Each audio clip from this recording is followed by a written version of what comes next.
Good time, enthusiastic. We all need to jump up and down. I'll tell you, it's always nice to come here because this Virginia Beach is very special to me. When I first came and took my certification course, it changed my life. It was interesting because a hurricane hit my hotel. So they said, well, we got a call, you can't have that hotel. And I'm like, okay, we'll get another one. Then Northwest Airlines went on strike. And then I knew, I'm one of those people, it's like, I know that when something comes up, there's a challenge, then I need to go. I needed to be here. And when I came, it was amazing. I got to connect with a lot of wonderful, amazing people. And with Dee and Alan. You've both been mentors to me and really changed my life. Waking up, what is it? Well, what's interesting about it is I thought I knew everything. Well, not everything, but I thought I knew what it was. I thought I had all these answers and, I was moving forward and I'm going to do this. I'm on the radio. I've been teaching seminars and doing classes. And over the last year and a half of my life, so many things happened. So many experiences. I had the opportunity to go spend some time with Dr. Patch Adams. Does anybody know who he is? He is just an amazing, amazing man. And he really taught me a lot about love. Is the universal sound vibration of God. Has anybody done the Om ever? It's a wonderful feeling. Or if you ever do the tuning fork and you can hear that vibration, you can feel a peace. Or when you go to church and you pray, you can feel the peace. Practice this in your life. You don't have to meditate for an hour every day. You can take a deep breath in. And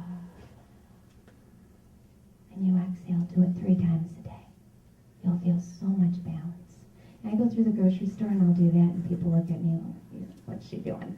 Hey man, I'm getting balanced. And it feels good. It feels good. My kids do it. What is waking up?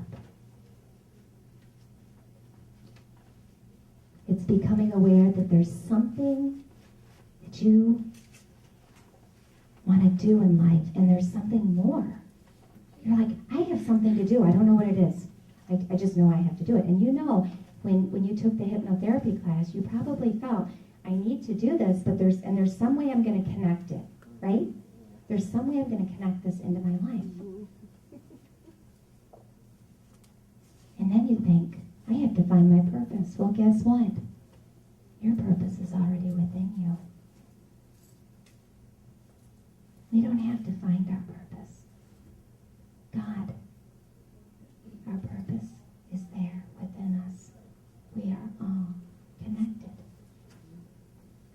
You begin to look at life and you question where you are. I have so many people that come into my office and they'll say, I don't like my job, I don't want to do this, I really want to do what I want to do. And I say, then do it. I can't do that.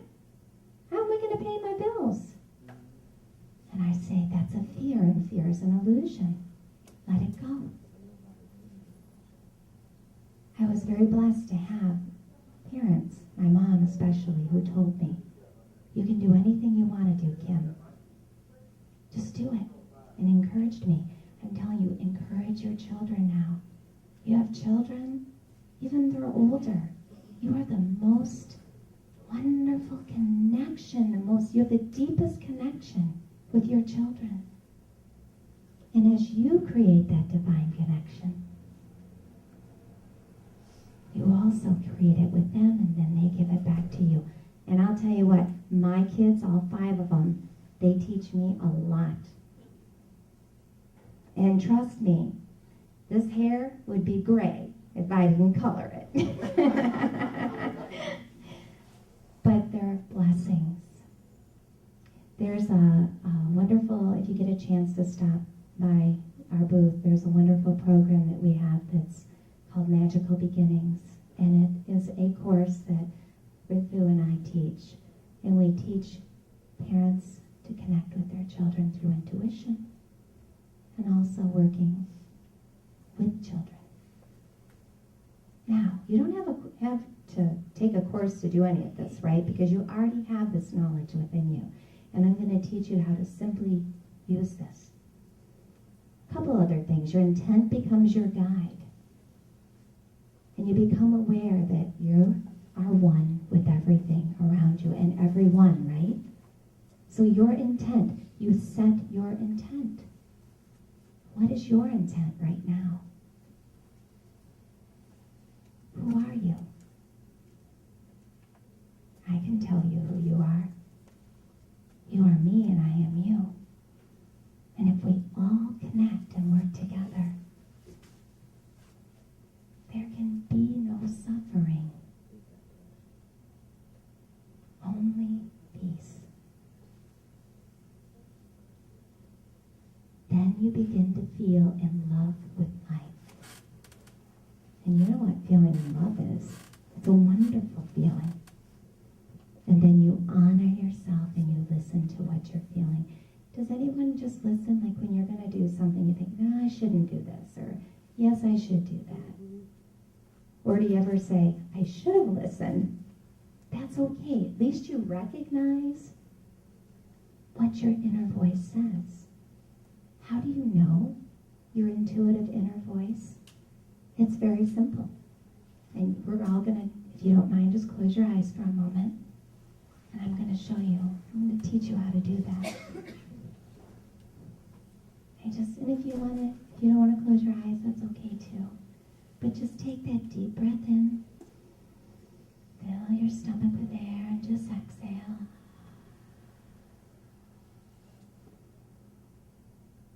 And I want you to say to yourself, my name is, and say your name in your mind. And can you feel? You can feel the yes, that's your name. Then take that other deep breath in. And exhale.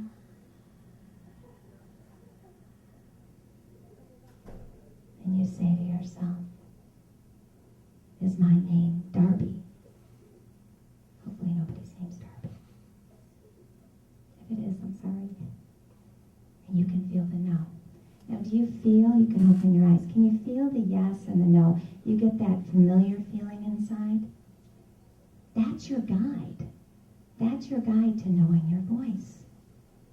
And you practice it. You practice it, and you practice it. And then you begin to listen to what your intuition tells you. Now, like I said earlier, usually some major event happens. And it makes people look into a mirror and say, I need to change something. But I'm hoping that by us all connecting, that that's what can happen for each and one of you. This whole weekend, because we have some, I was looking at the workshops, I'm like, there's a lot of wonderful workshops that can help you with this. We need to realize that we're all mirrors to one another. We're all teachers.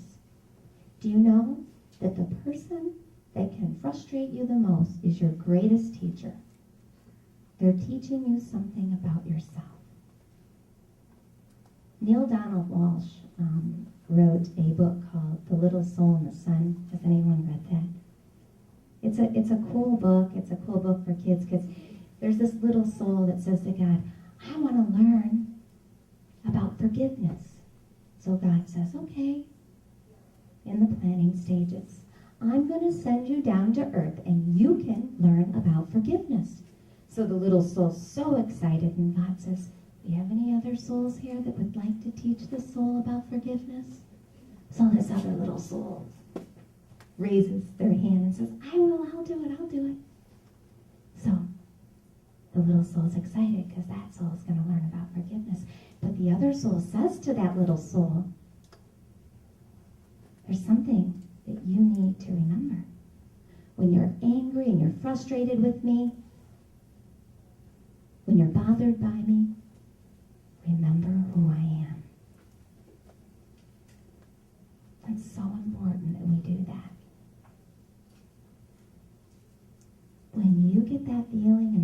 let's do it. It could be a past life thing, and you meet someone, you're like, I just have this funny feeling, something doesn't feel right.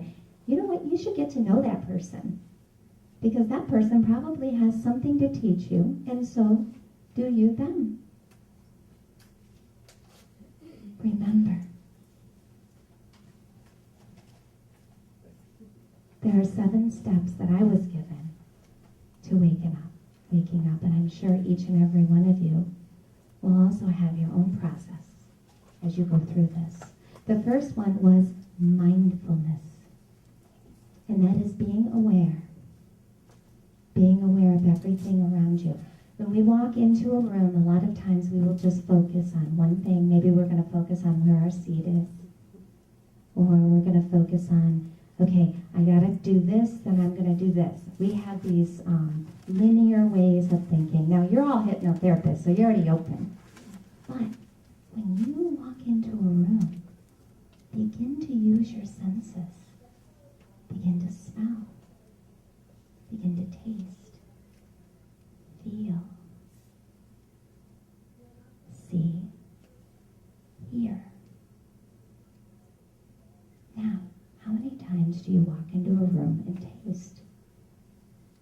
What do they say? We use like 10 to 13% of our brain. I've heard all kinds of statistics, and I'm like, man, that's sad. I'm an Aquarius. I want to use all my brain because I'm a thinker. I always like to find, look at ways to learn more. Well, when we learn to use our senses and tune in, we become more aware. So I'm going to give you some simple exercises that you can do today. And I guarantee you, within a few months, you let me know, you'll say you're starting to get messages. You'll get these messages. And I always laugh because when I do my hypnotherapy sessions now, do you know, half the time I don't even use a script. I just sit and I let myself be guided using my senses. It's that divine connection. The second one is truth, and that's knowing yourself.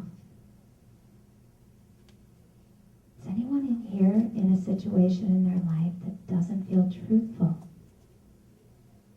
But you feel like you have to stay in it because it's more truthful for other people. Well, do you know when you're living your own truth, you're also giving others that ability to live their truth too. When you do something, you make a decision in your life. Make that decision and ask yourself, is this my truth? I was always taught that growing up, and this isn't a thing that I think most of us were taught, you always got to think about other people. I was kind of taught about the selfish part, or, you always got to think. But you know what?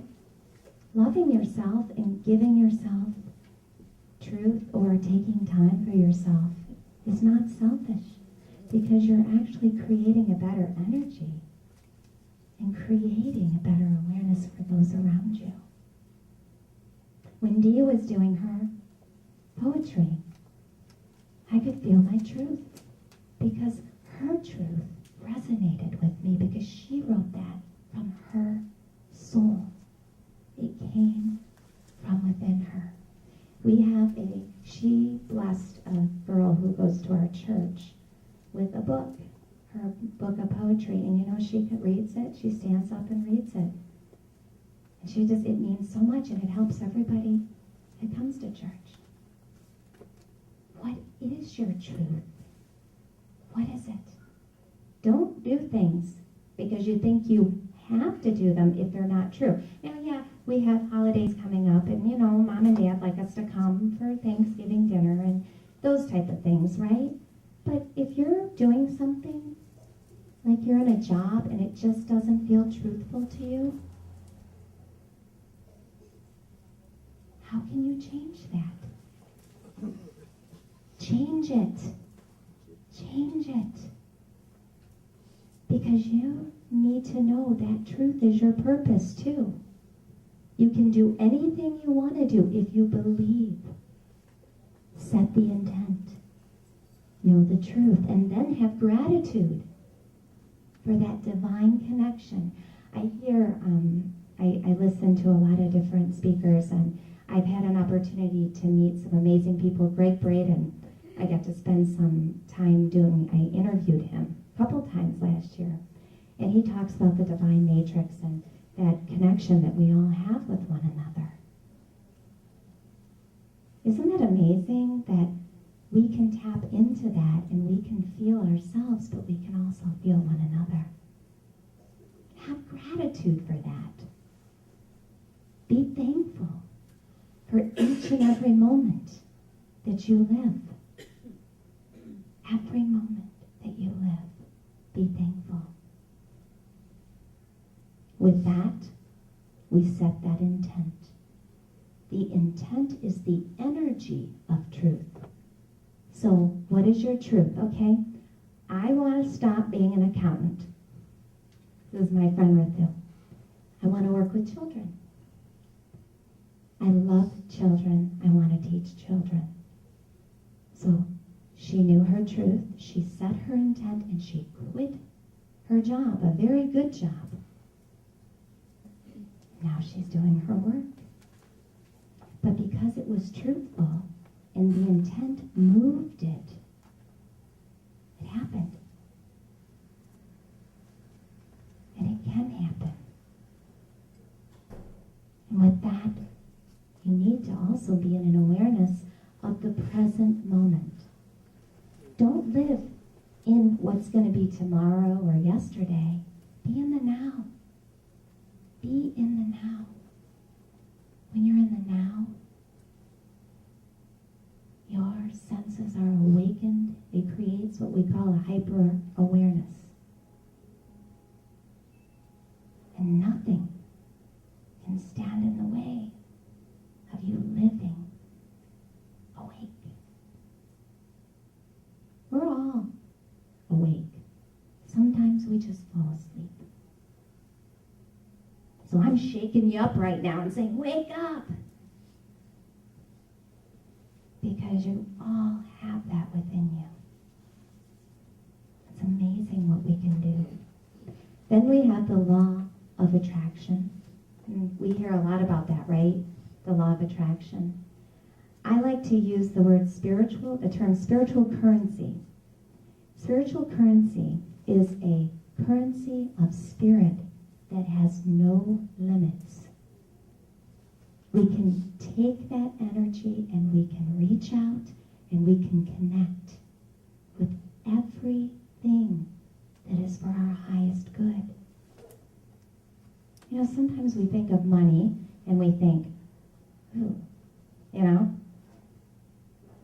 it's limited, right? Do we think of that? You know, you think of that, and you know the truth is if we create that, it becomes a fear and it becomes real. But your spirit can create anything you need in your life. Anything. It's so important to know. Then we move into what's really important. It's called simplicity. Simplify your life. Let go. What is it that you need to let go of in your life? What is it? You know what I needed to do? I had to get sick so I could let go. Oh, don't do it. It was kind of a cool feeling though. But you can find that by you doing hypnotherapy, by meditating, you can go to that same place that I was. I always say if you've ever had a child, you know the feeling when you hold your child in your arms for the first time? That's the most unconditional feeling, that love. God gives that to you. But do you know what? That's something you already have within you, because all these emotions that we have within us, little things trigger them so we can simply remember what they are. Simplify your life. Now guys, and some of us girls that we like shoes, and you know, some guys like big screen TVs, you know, you don't have to get rid of that, but what you can do is you can still watch your TV, but turn it off once in a while and listen. Listen. Unplug. Unplug. You don't have to do watch football. Unplug. Sorry, I just like to tease. Intuition is divine guidance. The essence of intuition is instinctive knowing. Our instincts allow us to tune into stimuli that surround us. When we use our intuition, we tap into the creative, which is the right side of our brain. And this allows the rational left side to connect in a different way. And the information that we're collecting on a conscious level is sent to us in a subconscious level. Now, I'm going to explain to you because this is really cool. This is something that Dr. Chips taught me, but it's also something I learned through some of the Edgar Cayce teachings and some of the Jungian teachings, as well as my own guides. How you can actually, in a matter of less than a minute, connect with your higher part of yourself. It's so simple. But we need to be able to connect with our senses in order to open the doorway. So when you saw that doorway, when you see that doorway in the book, I saw that doorway. And I remember calling Dee, I'm like, wait, do you see the doorway? I know you're going to recognize it. I just know you're going to recognize it. Because this doorway is familiar to many of us. All of us have that within us. You have an open doorway to spirit because your spirit is part of God and God is part of you. You just need to know that the door's always open. When I was a little girl, my favorite picture at my grandma's house, and my grandma said, if you can have one thing when I pass away, what do you want? And I said, I want that picture of Jesus knocking on the door. That picture always just, I would look at it, I'm like, well, I remember when I was little going, well, would he knock at my door, Mommy? Yeah, he's always knocking at your door. That door is always open. Always. Open it up. I believe most of you are open because I can feel you. I can feel that energy. And I like that deep breath thing. Here's some just logical things. Every moment that your brain is activated by your senses, you encounter new stimuli and neurotrophins are produced. So what is amazing about this is, so as you're learning to develop your intuition and you're starting to taste, to smell, to feel, to see, and we'll go through what each one of these is called, you start to activate those neurotrophins, which encourage the survival of the nerve tissue, which send messages to your body. You can heal your body. So when, as a hypnotherapist, guess what? You can help someone to heal themselves by helping them to activate their senses, which creates, again, a hyper-awareness. That is pretty cool. I always say that my job's the greatest because I'm an imagination therapist. That's what I do.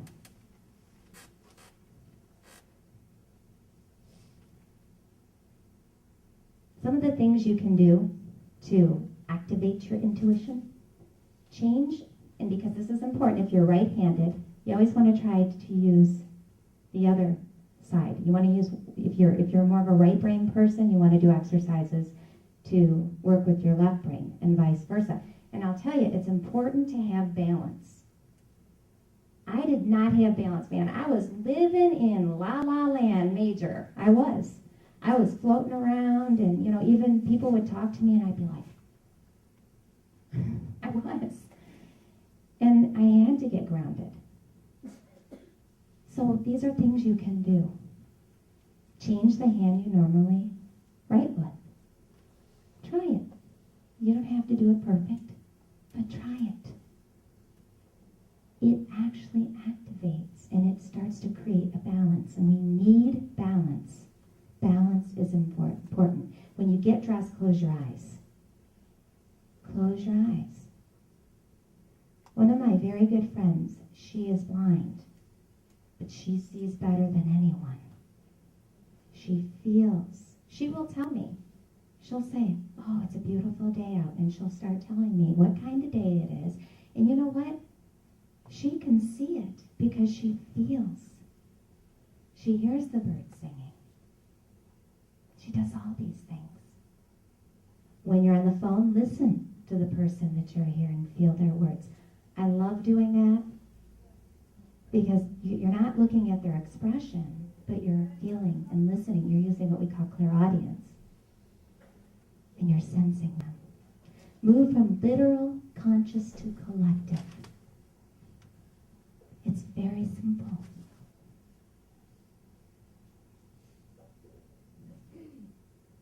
Edgar Casey said, spirit taketh form in mind.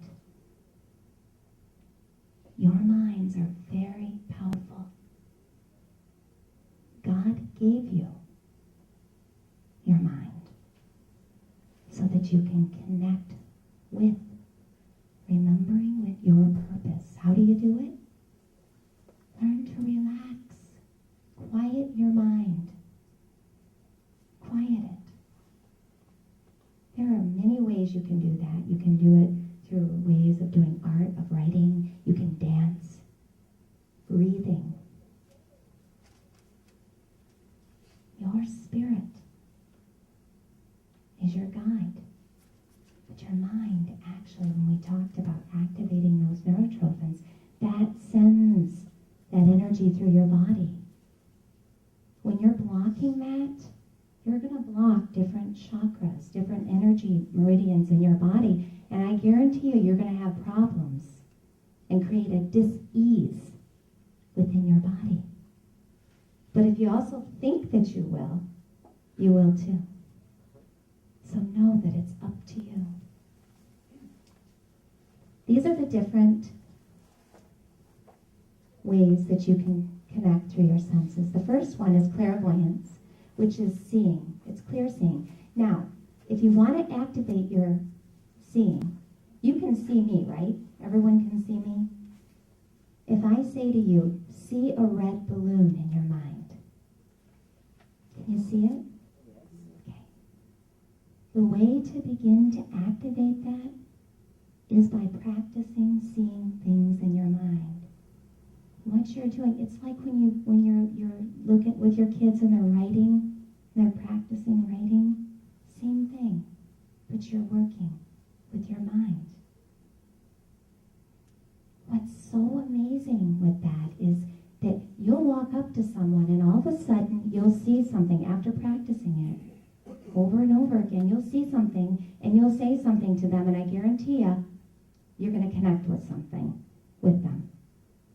It's funny because I had a doctor say to me, yeah, I was working, I was practicing your exercises, and I was working with a patient, and I saw an IV connected to them, and when they walked in, I didn't even ask them what was wrong. I didn't look at the nurse's notes, and I knew that person was dehydrated, and they probably were going to have to go to the hospital, but I couldn't tell them that. I couldn't tell them that right away. I had to talk to them for a while. And they did. But he practiced that clairvoyance. The other is clairaudience. And some of us have these strengths, like some of us can be strong in certain areas. I hear things. So if you want to call me crazy, that's okay. That's a compliment. Because I hear things. And these are auditory things, okay? So you can hear my voice. But if I say to you, listen to a bell ringing, a baby crying, you can hear it in your mind. Practice it. Practice it a couple times a day. It'll just start coming to you. Then we have clairsentience, which is feeling. When you walk into a room, feel your surroundings. Feel. When I say to you, close your eyes, and I want you to feel yourself just sitting on the beach, and it's the perfect temperature. Just feel your body. Practice feeling. We shut off that part of ourselves. You know what we do? We go through our day and we say, I got to do this, I got to do that, I got to do this, that. And then we actually pass up opportunities to experience. We miss out. I don't like to miss out on anything. I like to have experiences and to see things and feel things. The things I get to, it's funny because I see my children, and my children will remind me, Mommy, look outside, it's snowing. Touch the snow, Mommy.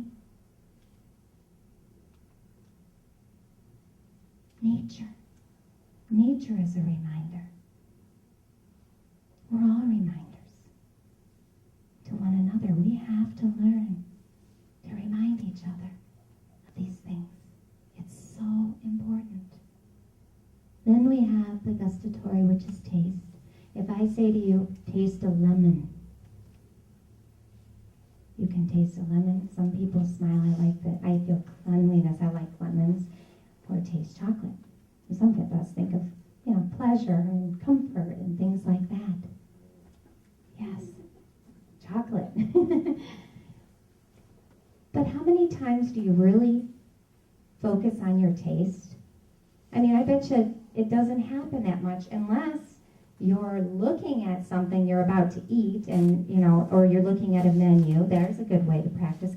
But do you know if you walk into a room and you focus on your taste, a lot of times you can sense if somebody maybe has diabetes. I can taste, I'll taste like sweet and low in my mouth.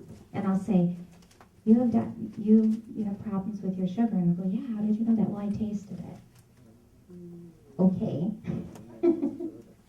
And then you have olfactory, which is smell. Do you focus on the things that you smell? I mean, you might walk into the room and I can smell lots of perfume and cologne in here. It smells great. But go beyond that.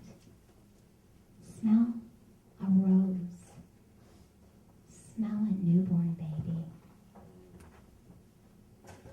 How does it make you feel? Practice using these senses. It's so simple.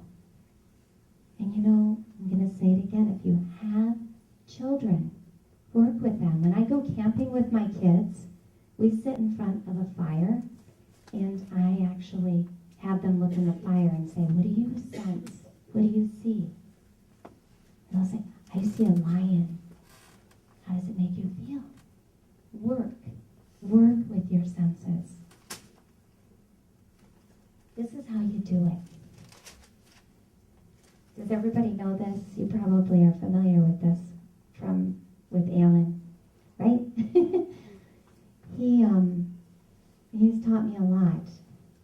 He's taught me a lot about connecting, because I used to just connect, and I didn't know how I was doing it. And I'm a person that always wants to figure out what the process is. How does it work?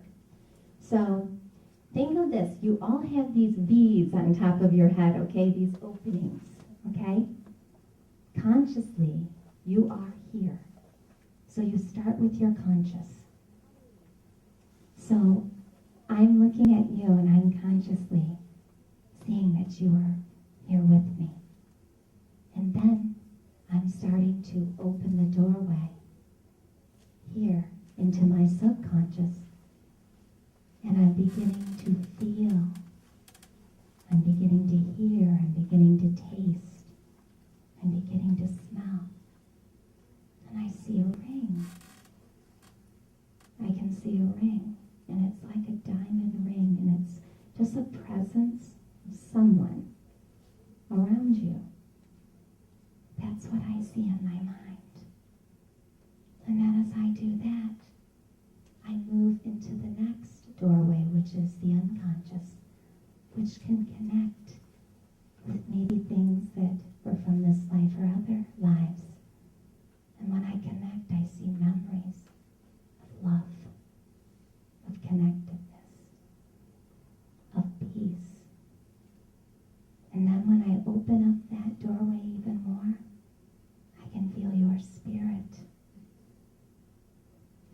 awareness that you have within you, but also someone that you miss very much. But you also have an awareness of those that are around you at all times. So, if you want to use your intuition, you start. Just imagine that you've got this V above your head, and you start with the conscious, get into your senses, moving up higher into the unconscious, and then we move into the collective unconscious. Edgar Cayce called this the superconscious. Carl Jung, he called it the collective, and I called the universal consciousness. This is a place where we are all connected. We're right here, and you can see me consciously, but do you know you're learning? Your higher self is collectively learning in another place. Has anyone ever done any deep meditation or done any work with the Akashic? Isn't there a class on Akashic Records this weekend? Okay. That's Marjorie? Okay.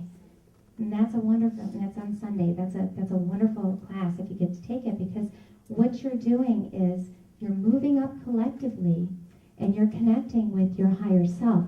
Now your higher self is also your spirit, your guide, your spirit guide or your guide. That's a part of you. And you're connecting with that, and you can actually retrieve memories of your purpose. Because like when I was teaching in my enlightenment class, we go through these different stages. The magician stage is the planning stage that we go through, where we make choices. We make choices. These are the people I'm going to connect with. These are the lessons I'm going to learn. And then we have the high priestess, which is the higher self, really. And the higher part of ourselves reminds us, that's our memory, our collective memory of what our purpose is. But not only that, it connects us. At all times, we are connected to God because God is within. So if you want to create peace in your life, be in the moment consciously. Do some breathing, move up, awaken your senses, creating an hyper-awareness. When you do that, you open the doorway to memories. You also open the doorway to releasing things that you may have stored in your unconscious. You can release these things. Then you collectively connect. And it's so cool to go up there. I can remember doing meditation, or I've actually done a reading for you and Helen that way, and I can move up, and then what I do is I can tap in to other people and things that they're going through. Edgar Cayce did this. This is how Edgar Cayce, if you read, and even There Is a River, I love that book. That's a great book, but you read a lot of his books, he actually talks about the conscious and the subconscious and the unconscious. And this is how he connected. And this is how you can connect. It's simple. Raising your vibration.